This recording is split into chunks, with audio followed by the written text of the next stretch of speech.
وغاصبي حقوقهم ومنكري فضائلهم أجمعين. أما بعد، فقال الله سبحانه وتعالى في كتابه المجيد وفرقانه الحميد: بسم الله الرحمن الرحيم. إن الله اصطفى آدم ونوحا وآل إبراهيم وآل عمران على العالمين. درود پڑھنے محمد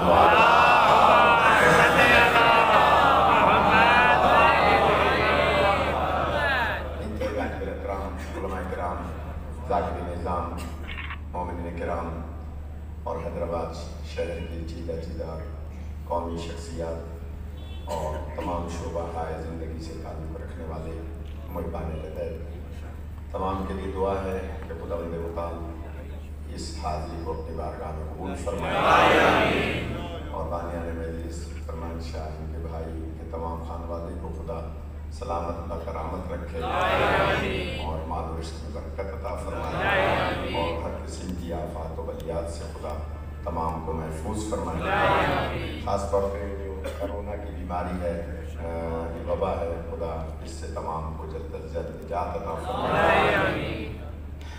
اس مجلس میں چونکہ میرے حصے کی یہ ظاہر آخری مجلس ہے، تو جتنے بھی مومنین و مومنات جو بھی تمنا لے کر آئے ہیں، خدا ان کی دعاؤں کو قبول فرمائے. یہ عبدالقدوس صاحب کی زوجہ بیمار ہیں اور جتنے بھی بیمار ہیں جنہوں نے ہمیں کہا ہے نہیں کہا ہے، خدا تمام کو صحت کاملہ عاجلہ عطا فرمائے.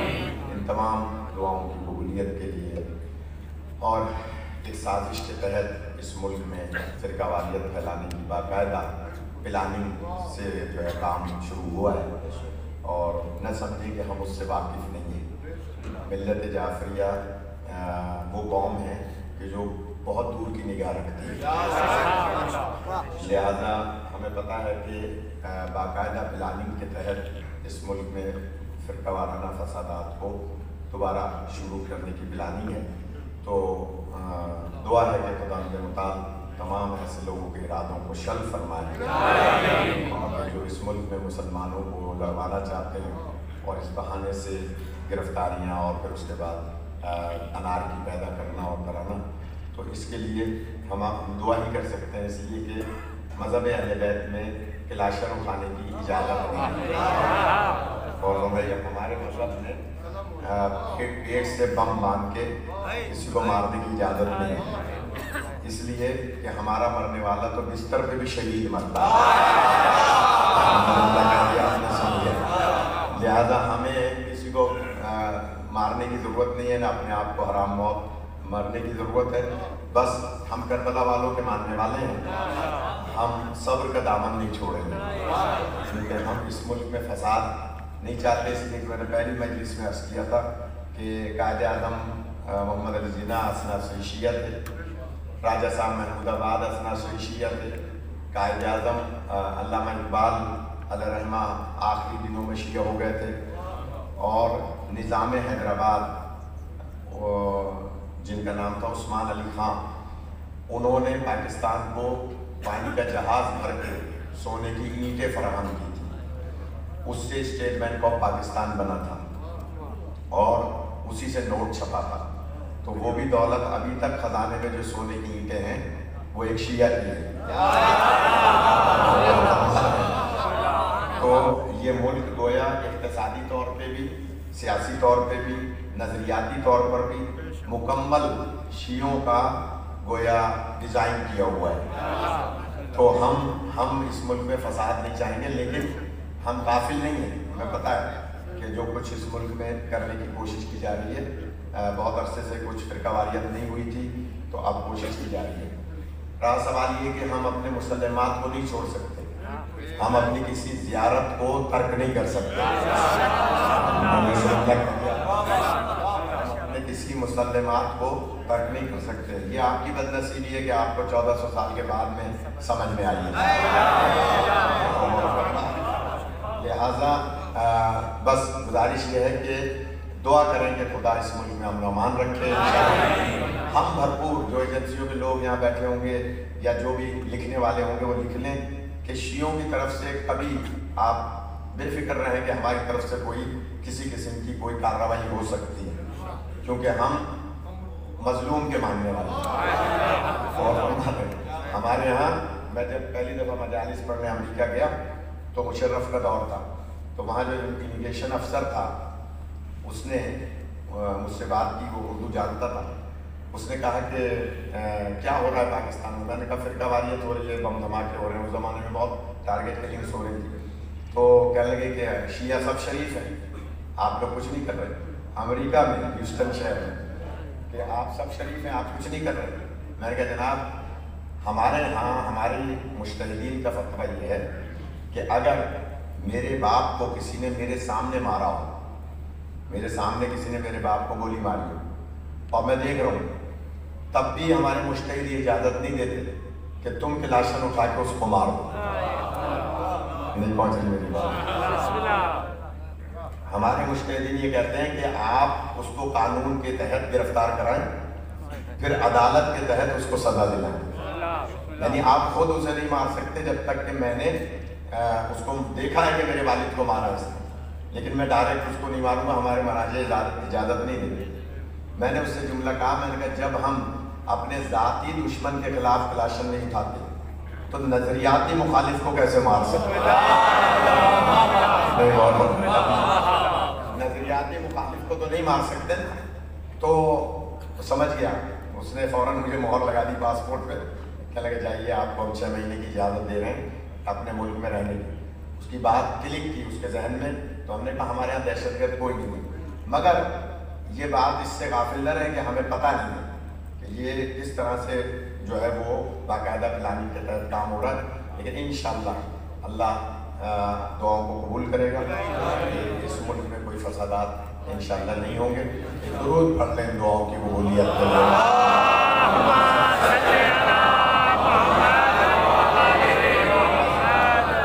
مولانا تشریف فرماتے کل کی مجلس میں انتہائی زیرک افراد تشریف فرماتے، کیونکہ ظاہر میٹر تو عشرے کا میٹر ہے، لیکن چونکہ ہمیں 3 مجلسوں میں اس کو کسی حد تک مکمل کرنا ہے، اللہ تعالیٰ اپنا طریقہ انتخاب بتا رہا ہے، تھوڑا سا جاگنا پڑے گا، اپنا طریقہ انتخاب بتا رہا ہے کہ ہم کیسے منتخب کرتے ہیں اور ہمارا بنایا ہوا کیسے منتخب ہوتا ہے۔ فرمایا ان اللہ اصطفیٰ آدم، بے شک ہم نے چنا منتخب کیا آدم کو، ونوحً اور نوح کو منتخب کیا، وآل ابراہیم اور ابراہیم کی آل کو منتخب کیا، وآل عمران اور عمران کی آل کو منتخب کیا۔ علل حیدرآباد نہیں، علل کراچی نہیں، علل خیرپور نہیں، علل عالمین، یعنی جو عمران کی آل ہے وہ عالمین میں منتخب ہوئی۔ اسی لیے ہم اللہ کو رب العالمین کہتے ہیں، نبی کو رحمت للعالمین کہتے ہیں، علی کو امام العالمین کہتے ہیں۔ لہذا اللہ فرما رہا ہے کہ ہم نے انتخاب کیا۔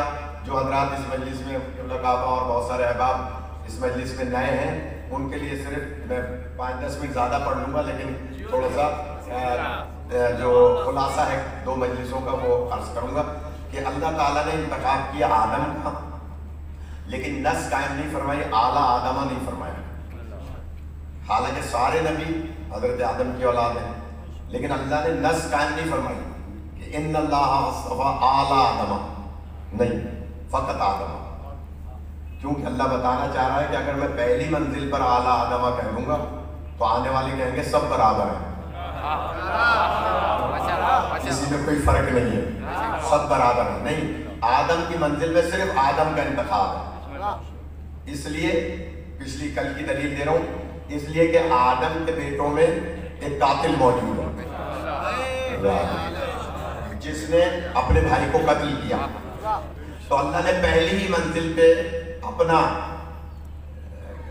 گویا انتخابی شیڈیول یا انتخابی ضابطہ حیات اللہ نے پہلی منزل پہ بتا دیا کہ میرا منتخب کردہ وہ ہوگا جو کسی کو ناحق قتل نہیں کرے گا، اگلا جملہ کہہ دوں، کل کا دوہرا دوں، نہ کسی کو ناحق قتل کرنے کے ارادے سے تلوار اٹھائے گا اور بہن کے کہنے سے واپس چلا جائے گا۔ لہذا وہ میرا منتخب نہیں ہوگا، اس کو میرا منتخب نہیں، کیونکہ یہ ارادہ قتل کا کے زمرے میں آتا ہے، جو وکیل حضرات ہیں وہ جانتے ہیں، لہذا وہ بھی میرا منتخب نہیں۔ پھر فرمایا وَنُوحًا، اور نوح کا انتخاب کیا، نوح کی حال کا بھی ذکر نہیں کیا، کیونکہ نوح کے بیٹوں میں ایک ہی بیٹا تھا، وہ اپنے بابا کو چھوڑ کر پہاڑ پر چڑھ گیا تھا۔ تو اللہ نے یہ اصول بنا دیا کہ نہ ہم قاتلوں کا انتخاب کرتے ہیں، نہ نبی کو چھوڑ کے پہاڑ پہ جانے والوں کا انتخاب۔ جلدی سے بیان کر دیا کہ جناب نہ قاتلوں کا انتخاب کرتے ہیں، نہ بھگوڑوں کا انتخاب کرتے ہیں۔ ہمارے یہاں نہ کسی کو ایسے کو منتخب کیا جائے گا۔ پھر فرمایا وَآلَ ابراہیم، اور ہم نے ابراہیم کی آل کو منتخب کیا۔ کیوں؟ اب جس کی آل کو منتخب کیا اللہ نے اس کا امتحان لیا۔ غور کیجئے گا، حضرت ابراہیم علیہ السلام کے 7 امتحانات ہیں، جن میں جب وہ کامیاب ہوئے تو پھر امامت کو ان کی ذریت میں رکھا۔ سب سے پہلا امتحان تھا بتوں کو توڑنا، کہ جب فرعون کے گویا نمرود کے بتوں کو حضرت ابراہیم علیہ السلام نے توڑا، اور پھر انہی کی گردن میں وہ کلہاڑی رکھ دی کہ جس سے بت کو توڑا، اور پھر شیطان کے مشورے سے نمرود نے حضرت ابراہیم علیہ السلام کو منجنیق بنا کر لکڑی اور رسیوں کی ہزاروں میل تک آگ روشن کی گئی تھی، مہینوں کو آگ روشن کی، اور اس میں پھینکنے کے لیے شیطان نے مشورہ کیا دیا تھا کہ ان کو رسیوں میں باندھ کے اور چکر دلاؤ بے تحاشا، اور پھر آگ کی طرف پھینک دو، اڑتے ہوئے جائیں گے، آگ میں جا کے جل جائیں گے۔ یہ دوسرا امتحان حضرت ابراہیم علیہ السلام کا۔ اگر تھک نہیں ہے تو ایک مثال دینا چاہتا ہوں۔ حضرت ابراہیم علیہ السلام آگ کی طرف جا رہے ہیں اڑتے ہوئے، راستے میں جناب جبرائیل امین آئے اور کان میں آ کے کہا کہ اے خلیل خدا، کوئی حاجت ہے، کوئی پریشانی ہے، حاجت ہے؟ آپ نے فرمایا ہاں، اڑ بھی رہے ہیں، یہ بھی ساتھ ساتھ اڑ رہے ہیں، آگ کی طرف جا رہے ہیں۔ کہا ہاں حاجت تو ہے، لیکن جس سے حاجت ہے وہ بہتر جانتا ہے۔ جس سے حاجت ہے وہ بہتر جانتا ہے۔ دیکھیے اسٹیج والوں کو ذرا زیادہ بولنا پڑے گا، اسٹیج والے ذرا وی آئی پی ہوتے ہیں تو ان کو تھوڑا بولنا پڑے گا، مہربانی کریں، تاکہ میں سمجھوں کہ میرے دائیں بائیں جو ہے کوئی مسائل نہیں ہے۔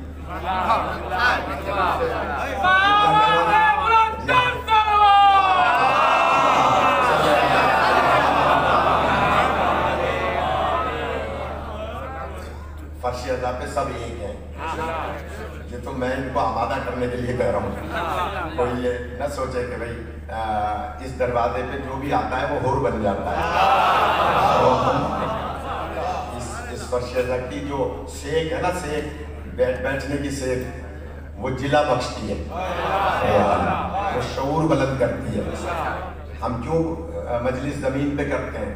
اس لیے کہ زمین کا تعلق تراب سے ہے، اور علی ابو تراب ہے۔ میں نے ایک مثال دی تھی آسمان اور زمین کی، لیکن چلیں میں بات آگے بڑھاؤں، ٹائم کم ہوتا ہے، کہ جناب ابراہیم علیہ السلام کو آگ کی طرف پھینکا جا رہا ہے، اور جبرائیل امین علیہ السلام سوال کر رہے ہیں کہ کوئی حاجت ہے؟ کہاں جس سے ہے وہ بہتر جانتا ہے۔ اتنے چکروں کے بعد آگ کی طرف جاتے ہوئے، اب میں اسی سے اندازہ لگاؤں گا مجھے کیا پڑھنا ہے آگے، رتی ہوئی مجلس نہیں ہوتی، یہ مضمون عشرے کا ہے جس کو میں ایک ہی مجلس میں سمیٹ رہا ہوں۔ اب میں جملہ کہہ رہا ہوں، اتنے چکروں کے بعد آگ کی طرف جاتے ہوئے امتی نبی حضرت ابراہیم چکراتے نہیں ہیں، یعنی کتنا بہترین جواب دے رہے ہیں کہ جس سے حاجت ہے وہ بہتر جانتا ہے۔ میں جملہ کہوں گا مسلمانوں عقل سے کام لو، جب ابراہیم جو امتی نبی ہے اتنے چکروں کے بعد چکراتے نہیں ہیں، فخر انبیاء معمولی بخار میں ہزیان کیسے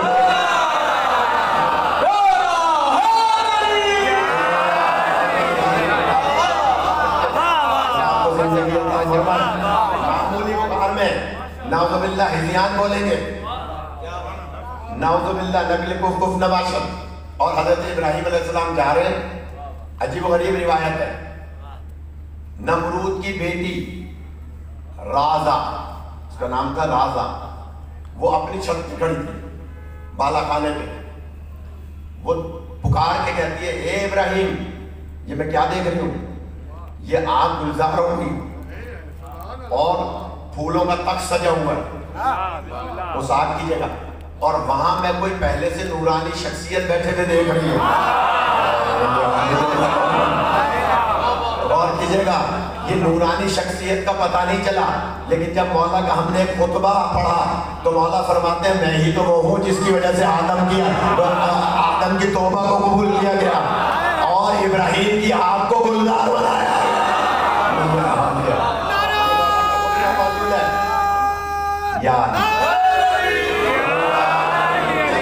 ابھی تھوڑا سا پیچھے والے آمادہ نہیں ہے تو میں ایک سوال کر رہا ہوں. یہ میرے دائیں بائیں شکر ہے کہ دونوں الگ الگ بیٹھے ہیں. ان دونوں علماء سے میں سوال کرتا ہوں کہ جناب تینوں سے سوال کرتا ہوں کہ بتائیے حضرت ابراہیم علیہ السلام تو نبی ہیں، ان کی آواز تو رازا سن لیں، لیکن رازا کی آواز حضرت ابراہیم علیہ السلام تک پہنچ گئی. کسی کو اعتراض نہیں ہے، میلوں دور تھی، وہ آواز دے کے کہہ رہی ہے یہ کیا راز ہے، اور حضرت ابراہیم علیہ السلام جواب دے رہے ہیں کہ اگر یہ راز جاننا ہے تو لا الہ الا اللہ ابراہیم خلیل اللہ کا کلمہ پڑھو. اب میں جملہ کہوں گا، اگر کوئی ناراض ہو تو بے شک ہو جائے. پتہ چلا کہ انبیاء نمرودوں کی بیٹیوں سے ایسے ہی کلمہ پڑھوایا کرتے ہیں.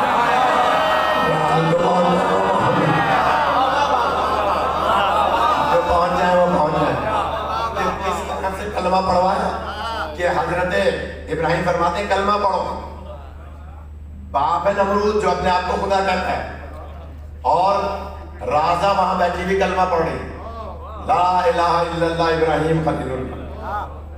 جیسے ہی کلمہ پڑھا رازا سے کہا اڑتی بھی آ جاؤ.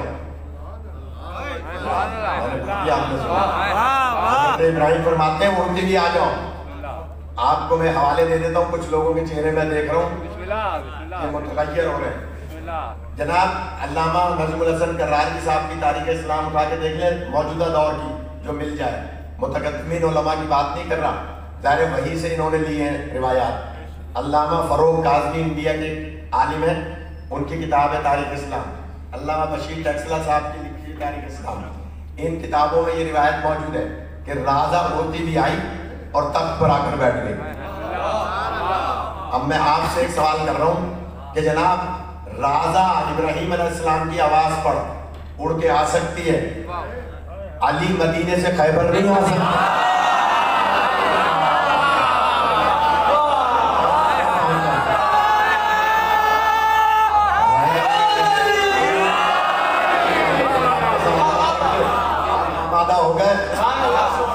لوگ کہتے ہیں کہ جناب علی کیسے خیبر سے مدینے سے خیبر آ گئے. ایک کراچی میں عالم گزرے ہیں مولانا جواد الحسن نقوی صاحب، جو اس کراچی یونیورسٹی میں پڑھاتے بھی تھے، پروفیسر بھی تھے اور باقاعدہ فاضل تھے، انڈیا کی سلطان المدارس کے فاضل تھے.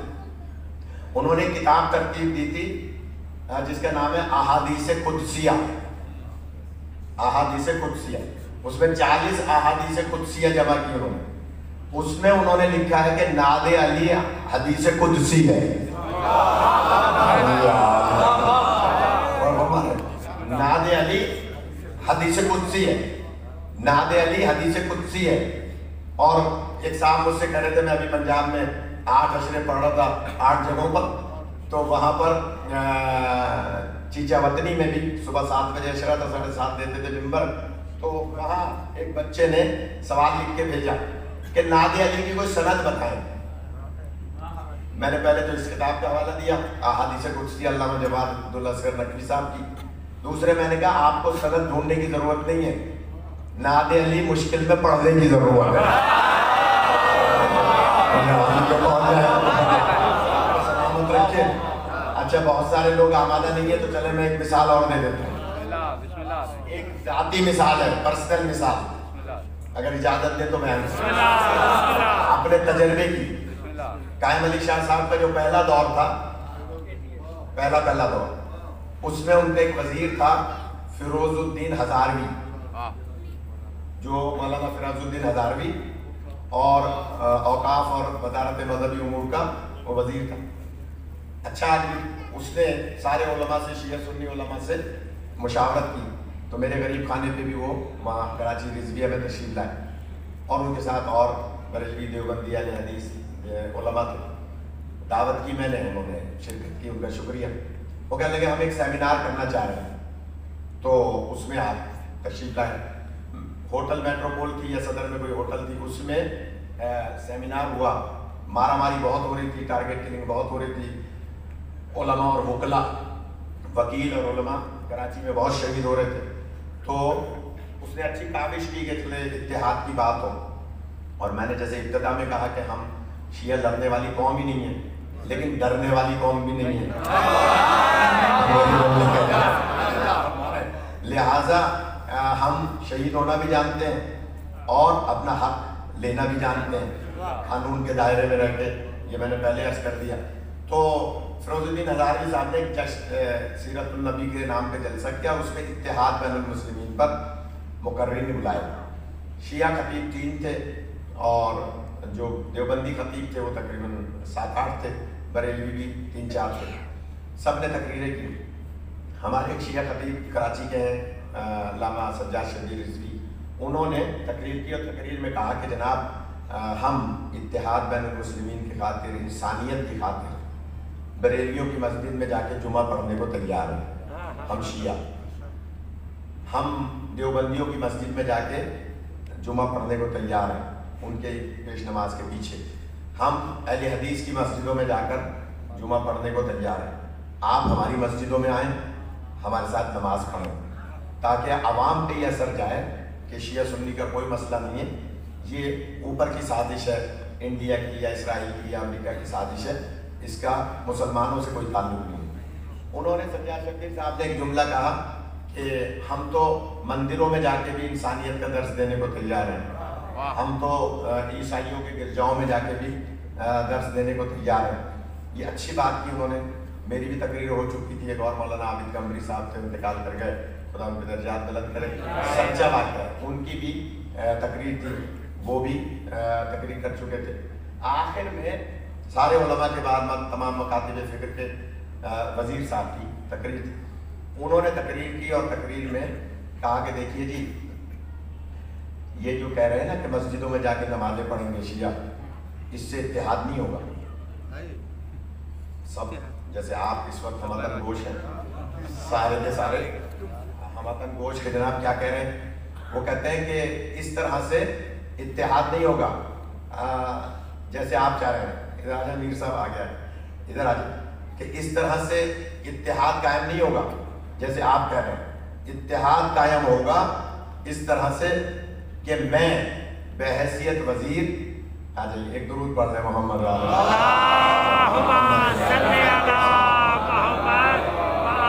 میں بحیثیت وزیر آپ سے دعویٰ کر رہا ہوں کہ میں مولوی بھی ہوں، کہ میں حسنین کریمین کا تذکرہ فضائل پڑھتا ہوں اپنی محفلوں میں، جمعے کے خطبوں میں. آپ فضائل پڑھیں تمام صحابہ کرام رضوان اللہ علیہم اجمعین. مشورہ اچھا ہے، اور کیجیے. مشورہ کیا دیا بھائی؟ آمادہ ہیں. مشورہ یہ دیا کہ میں حسنین کریمین کے فضائل پڑھتا ہوں اپنی مسجدوں میں، اپنے جمعے کے خطبوں میں، اپنی محفلوں میں. آپ فضائل پڑھیں صحابہ کرام کے، تمام صحابہ سب کے فضائل پڑھیں اپنی مجلسوں میں، تب اتحاد ہوگا. میں فضائل پڑھتا ہوں سیدۃ النساء العالمین کے، آپ فضائل پڑھیں امہات المومنین کے، یار تب اتحاد ہوگا. سب دوڑ دے رہے تھے، آپ تو آپ پہ تو سکتا ہے. وہاں جتنے تھے وہ کیونکہ 92% سارے دیوبندی تھے مجمع میں، داد دے رہے تھے سبحان اللہ کیا اتحاد کی بات کی ہے. میں نے دل میں نعت علی پڑھی، اور مولا سے التماس کی کہ مولا کاش اس کی تقریر کے بعد مجھے پھر تقریر کا موقع مل جائے. کل میں آپ تھکے نہیں تو بات کو میں نے کہا کہ یہ غور کیجیے گا, اگر ناراض نہ ہو تو, اگر کوئی ناراض ہونے والا ہے, کوئی FIR کاٹنے والا ہے تو میں چھوڑ دیتا ہوں. مگر چونکہ ایک ذمہ دار شخصیت نے بات کی تھی تو اس لیے میں بات کر رہا ہوں. میں نے دل میں نعت علی پڑھی, حالانکہ میری تقریر تو ہو چکی تھی, اب یہ امید نہیں تھی, ممکن نہیں تھا, مگر جملہ کہوں علی کہتے ہی اس کو ہے جو نہ ہونے کو ہونا کرے.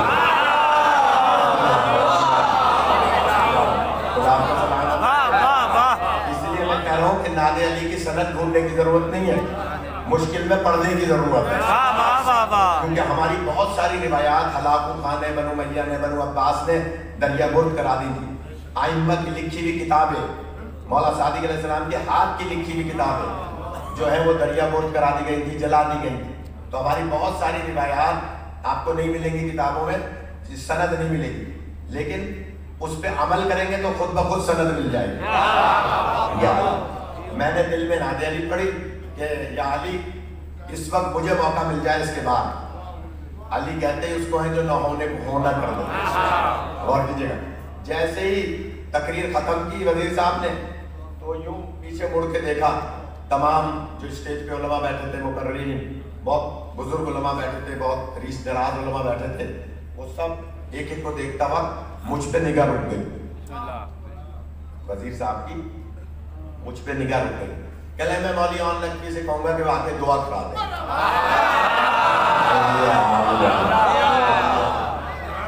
بہت زیادہ تھکے ہوئے آج.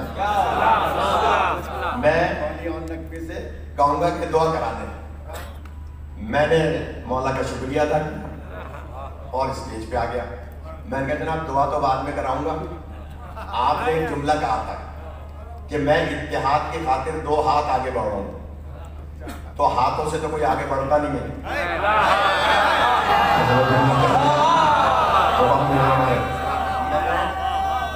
زندہ فرمان شاہ صاحب, یہ آج تاریخی بات ہوگی اور آئندہ سال تک تو کم از کم آپ کو یاد رہے گی بچوں کو کہ جناب میں نے کہا ہاتھوں سے آگے نہیں بڑھتے, پیروں سے آگے بڑھتے. میں 4 پیر آگے بڑھتا ہوں, آپ 2 ہاتھ آگے بڑھ رہے ہیں اتحاد میں, میں 4 پیر آگے بڑھ رہا ہوں. اب سارے ہموطن گوشت کے بھی کیسے بڑھ رہے ہیں. میں نے کہا جناب آپ نے کہا کہ آپ حسنین کریمین کا تذکرہ کریں گے, فضائل پڑھیں گے جمعے کے خطبوں میں, تو یہ آپ کی مجبوری ہے.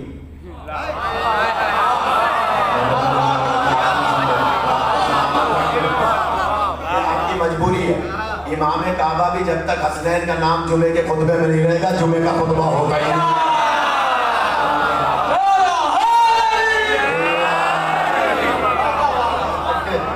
جمعے کا خطبہ ہوتا ہی نہیں ہے جب تک کہ جمعہ پڑھانے والا خطیب حسنین کریمین کا نام نہ لے. ہوتا ہی نہیں ہے خطبہ, نام لینا ضروری ہے اور فضائل پڑھنا آپ کی مجبوری ہے. معصومہ عالم کا سیدۃ النساء العالمین کا آپ کہہ رہے ہیں فضائل پڑھیں گے, آپ نہ پڑھیے, ان کے فضائل نہ پڑھیے, اجر رسالت ادا نہیں ہوگا. سارے شیعہ سنی علماء مانتے ہیں کہ اجر رسالت ہے جناب سیدہ سے محبت کرنا. لہذا آپ نہ کیجئے جناب سیدہ سے محبت, نہ ان کا تذکرہ کیجئے. آپ کی محنت, نماز بھی رہے گا, روزہ بھی رہے گا, تراویح بھی رہے گا, ساری عبادات آپ کی رہے گا ہو جائیں گی. اس لیے کہ جب اجر ہی ادا نہیں ہوگا محنت کا, مزدوری کا, تو آپ کی کوئی عبادت نہیں ہوگی. توجہ فرما لیں. بسم اللہ. آپ تذکرہ نہ کریں کوئی فرق نہیں پڑتا. ہم سے آپ کہہ رہے ہیں کہ ہم تذکرہ کریں, تو میں اس سے 2 ہاتھ آگے بڑھ کے بات کر رہا ہوں. غور کیجیے گا, خدا سب ہماتن گوشت کیا کہیں گے. میں نے کہا جناب میں حضرت محمد ابن ابی بکر, حضرت ابو بکر رضی اللہ تعالیٰ عنہ کے بیٹے محمد کے قاتلوں پہ لعنت کرتا ہوں. آپ امام حسن کے قاتلوں پر لعنت.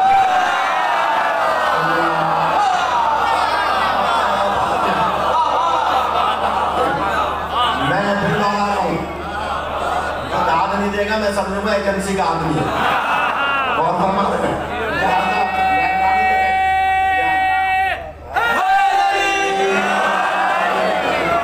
کیونکہ میں آپ کی ترجمانی کر رہا ہوں۔ میں نے کہا جناب میں حضرت ابوبکر رضی اللہ تعالیٰ عنہ کے بیٹے محمد ابن ابی بکر کے قاتلوں پہ لعنت کرتا ہوں۔ اتحاد تب ہوگا آپ مولا حسن علیہ السلام کے قاتلوں پہ لعنت کریں۔ اگلا جملہ سنیں گے، میں نے کہا میں ام المومنین بی بی عائشہ رضی اللہ تعالیٰ عنہ کے قاتلوں پہ لعنت کرتا ہوں، آپ جناب سیدہ کے قاتلوں پہ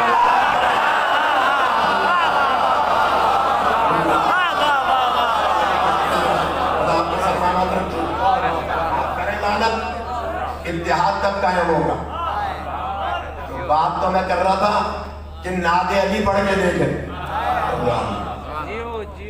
تھک گئے آپ؟ حضرت ابراہیم علیہ السلام آپ کی طرف جا رہے ہیں اور راجہ کہتی ہے یہ کیا ماجرا ہے؟ کہتے ہیں آ جاؤ کلمہ پڑھ کے۔ وہ میلوں دور اڑ کے آ جاتی ہے، کسی کو اعتراض نہیں ہے۔ علی مدینے سے خیبر کیسے آ گئے؟ اعتراض کرتے ہیں۔ جبکہ نبی پاک نے 39 دن جب گزر گئے تھے تو آپ نے پورا وہ قصیدہ پڑھا تھا کہ کل میں علم اسے دوں گا، وہ پورا واقعہ میرا موضوع نہیں ہے ورنہ عرض کرتا، لیکن اتنا کہا تھا کہ جو مجھے علی ابن ابی طالب کی خیبر سے مدینے سے خیبر آنے کی پہلے اطلاع دے گا میں اسے جنت لکھ کے دوں گا۔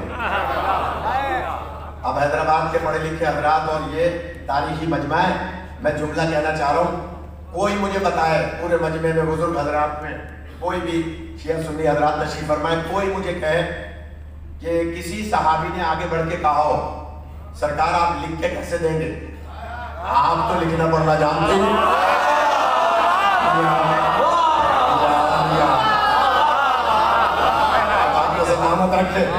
بھائی آپ کہتے ہیں نا امی کی معنی ان پڑھ، وَالَّذِي وَعَصَ فِي الْأُمِّيِّينَ رَسُولٌ مِّنْهُمْ يَتْلُو عَلَيْهِمْ آيَاتِهِ، یہ ہے نا سورہ جمعہ کہ جناب امی کی معنی نعوذ باللہ ان پڑھ۔ مسلمان کہتے ہیں کہ امی کی معنی ان پڑھ ہے، تو جب رسول پاک ان پڑھ ہے نعوذ باللہ آپ کے بقول اور لکھنا پڑھنا جانتے نہیں ہیں تو جنت لکھ کے کہاں سے دیں گے؟ اب جملہ کہہ دوں، پتہ چلا جب جنت لینے کی باری ہے تو سب مان لیں کہ ہاں لکھ سکتے ہیں۔ جب علی کے لیے لکھنا چاہ رہے ہیں تو کہہ رہے ہیں ہمارے لیے لکھا کافی ہے۔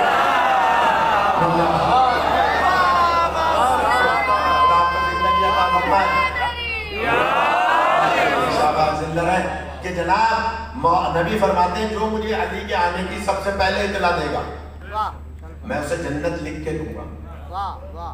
سارے صحابہ نہ ہو تاریخ میں ذمہ دار مدینے کی طرف دیکھ رہے ہیں کہ علی آئیں گے، ہم سرکار سے کہیں گے ہم نے دیکھا پہلی نگاہ میری پڑی ہے لہذا لائیے مجھے جنت لکھ کے دیں۔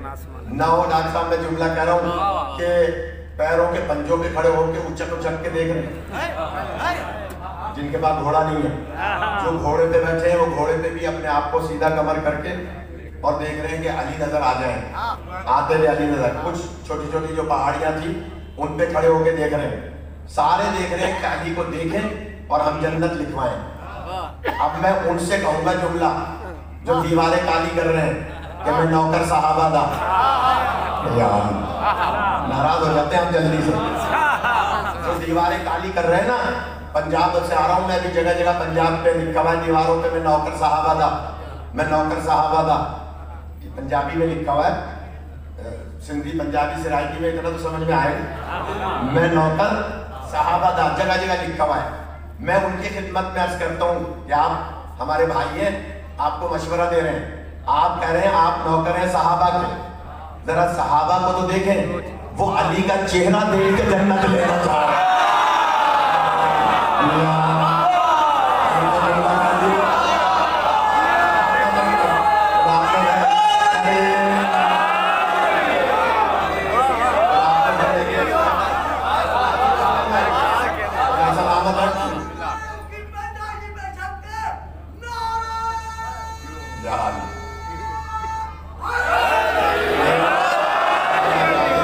سلامت رکھے، خدا زندگی عطا فرمائے کہ صحابہ اچک اچک کے دیکھ رہے ہیں، جو پہلے علی کا چہرہ دیکھے کہا کہ جنت لے گا، تو تم جن کے نوکر ہو ان سے تو پوچھو جنت کیسے ملتی ہے.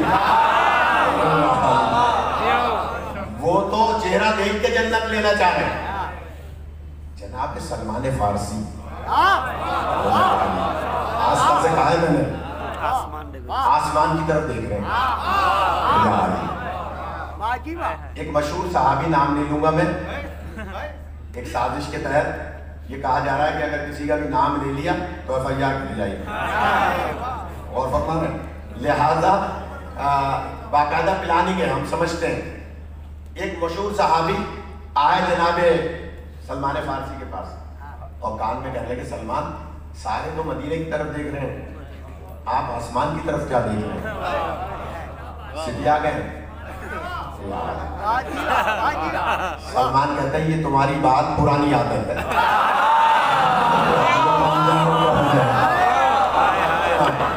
یہ اس بات کی پرانی عادت ہے. 300 سال سے زیادہ کی ایج ہے جناب سلمان کی. اس وقت 310 یا 312 سال کی ایج تھی جب یہ بات ہے. لہذا وہ کہتے ہیں تم بوڑھے ہو گئے ہو, سٹیا گئے ہو. علی آئیں گے مدینے سے, ان کی آنکھوں میں آشوب چشم ہے, تو وہ مدینے سے آئیں گے, یہ آسمان پہ کیا دیکھ رہے ہو؟ تو سلمان اس کے کان میں جواب دیتے ہیں یہ راز اگر میں نے تمہیں بتا دیا تو جنت تو تم لے لو گے.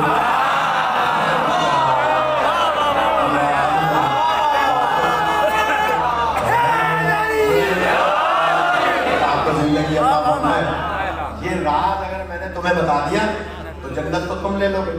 تم اپنا کام کرو, مجھے اپنا کام کرنا. سارے کے سارے مدینے کی طرف دیکھ رہے ہیں, سلمان آسمان کی طرف دیکھ رہے ہیں. اللہ صبح فجر سے پہلے آسمان سے ایک ستارہ آتا ہوا دکھائی دیا. نہ وہ روایت میں ذمہ دار ہوں, میرے سر پہ امامہ ہے, ادھر ادھر کی روایت نہیں پڑھوں گا, کتاب میرے پاس ہوگی تو روایت پڑھوں گا.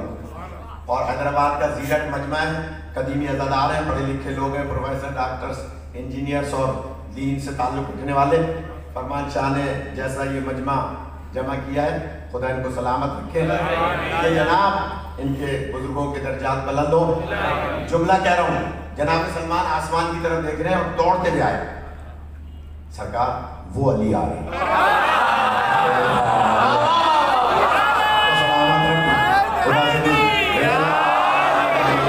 جس کے دل میں ولایت علی ہے, کہا کہ وہ علی آ رہے ہیں.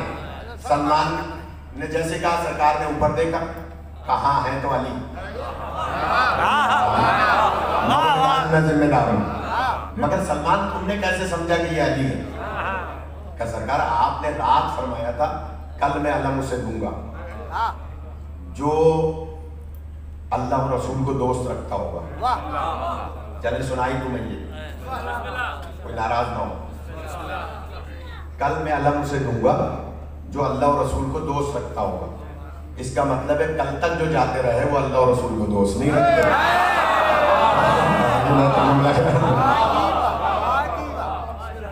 کل میں علم اسے دوں گا جو اللہ اور رسول کو دوست رکھتا ہوگا. پہلے کیا کہا؟ اللہ اور رسول جسے دوست رکھتا ہوگا.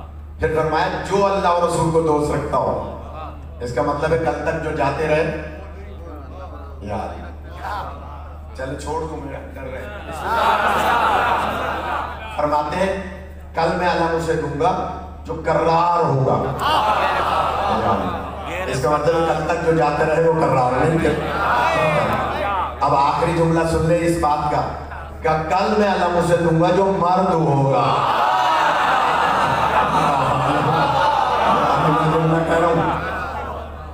حضرت عمر رضی اللہ تعالیٰ عنہ کہتے ہیں کہ علی ابن ابی طالب کو جو سینکڑوں فضیلتیں اللہ نے عطا فرمائی, ان میں سے 3 اور ان 3 میں سے ایک بھی مجھے مل جاتی تو میرے زمین و آسمان کے لیے کافی تھی, قیامت تک کے لیے کافی تھی. کیا فرماتے ہیں؟ اب بھی کوئی کاٹے تو کاٹتے ہیں. میں جملہ کہہ رہا ہوں کہ جناب اتنے ادب سے نام لے رہا ہوں.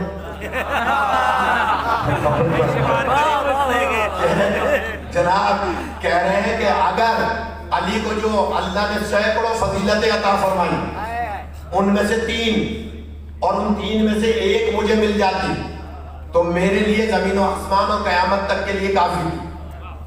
آپ تو نہیں پوچھ رہے, دوسرے صحابی نے پوچھ لیا کہ بھائی وہ کون سی 3 فضیلتیں؟ کہا علی کی 3 فضیلتیں ایسی ہیں جس پہ پوری کائنات رشک کرتی ہے. سب سے پہلی فضیلت ہے کعبے میں پیدا ہونا.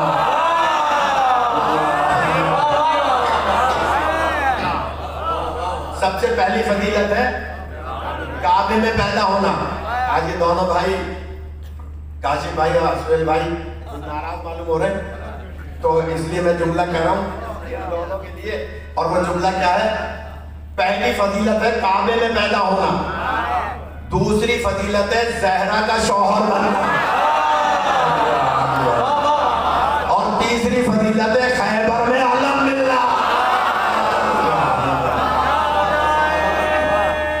زندہ ہے آپ کو سلامت رکھے. آج میں بڑی بھول آیا کہ جناب خیبر میں علم ملنا. آپ بتائیے, جناب سلمان فارسی آسمان کی طرف دیکھ رہے ہیں, سرکار نے انہیں جنت لکھ کے دی کہ ہاں یہ علی ہے. کہا تم نے کیسے سمجھا کہ علی آسمان کے راستے سے آئیں گے؟ کہا سرکار پہلی بات تو یہ کہ آپ نے فرمایا تھا کل میں علم اسے دوں گا, تو علی اگر آتے نا زمین کے راستے سے تو 80 میل دور ہے, صبح تک نہیں پہنچ سکتے. علی یقیناً آسمان کے راستے سے آتے, کیونکہ وہ منبر پہ بار بار کہتے ہیں کہ میں زمین کے راستوں سے آسمان کے راستے بھیج رہا ہوں. اور پروفیسر صاحب ایک عالم گزرے ہیں, علامہ کلب حسین صاحب, انڈیا میں ڈاکٹر کلب صادق صاحب کے والد, بہت بڑے عالم تھے. انہوں نے اپنی کتاب میں لکھا کہ کسی نے ان سے پوچھا کہ علی ابن ابی طالب جو دعویٰ کرتے تھے دعویٰ ہی دعویٰ کہ میں زمین کے راستوں سے آسمان کے راستے بہتر جانتا ہوں, تو کوئی ایسا واقعہ, کوئی ایسی دلیل کہ علی آسمان کے راستے بہتر جانتے ہوں, اس کی دلیل؟ علامہ کلب حسین صاحب نے کہا ہاں, علی کی زندگی میں 2 دلیلیں ہیں. غور کیجیے گا, علی کی زندگی میں 2 دلیلیں ہیں, ایک معراج والی شب اور ایک خیبر والی شب. علی ابن ابی طالب نے آسمان کے راستوں کا بتایا ہے کہ میں آسمان کے راستوں کو کیسے جانتا ہوں. تو مولا علی علیہ السلام کہتے ہیں کیسے آ سکتے ہیں مدینے سے خیبر؟ میں تو بات رازہ کی کر رہا ہوں, رازہ ہوتی بھی آ گئی تخت پہ میلوں دور, تو علی نہیں آ سکتے.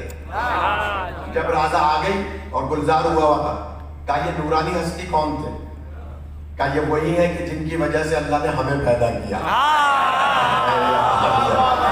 اور فرما رہے ہیں یہ نورانی ہستی وہی ہے جن کی وجہ سے ہمیں پیدا کیا. ایک چھپکلی تھی, چھپکلی وہ پھونک مار رہی تھی آگ کو کہ آگ بھڑکے اور زیادہ ہو. چھپکلی پوچھا کہ یہ چھپکلی کیوں؟ ایک روزۃ الکافی کتاب ہے ہماری, اس میں چھٹے امام فرماتے ہیں کہ اگر کوئی شخص اپنی ہتھیلی سے چھپکلی کو مارے اس پہ جنت والی ہے. اب میں دیکھو یہاں کے نوجوان گھر جا کے کیسے ہمت کرتے ہیں. فرماتے ہیں اگر کوئی ہتھیلی سے چھپکلی کو مارے اس پہ جنت والی ہے, لیکن پہلے سے علی ولی اللہ پڑھا ہوا ہو.